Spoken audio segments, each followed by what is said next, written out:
এটা প্ৰশ্ন যে যিবোৰ জাইনামাজত কাবা শৰীফ বা বাইতুল মুকদ্দাছ বা মছজিদে নবৱীৰ ফটো থাকে সেইবোৰ জাইনামাজত খাৰা হোৱাৰ হুকুম কি আৰু সেইবোৰ জাইনামাজত নমাজ পঢ়িলে নমাজৰ কি হুকুম?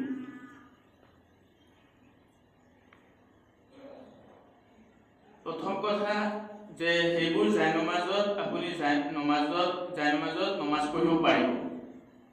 শৰীয়ত তাৰ ইজাজত আছে, বেলেগ ৰাহত নামাজ হ'ব।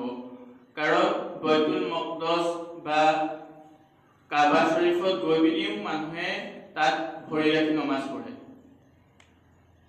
এতিয়া যেতিয়া তাত অৰিজিনেল বস্তুটো আছে, আসল বস্তুটো আছে, সেই আসল বস্তুটোত ভৰি ৰখাৰ শৰীয়তৰ ইজাজত আছে, তেন্তে এইটো নকলি বস্তু হয়। ইয়াৰ ফটো আছে, ইয়াৰ ফটোত বা ই জানদাৰ নহয়, ইয়াৰ ফটোত ভৰি ৰখা ৰাখিলে কোনো ধৰণৰ ৰাহত নাই।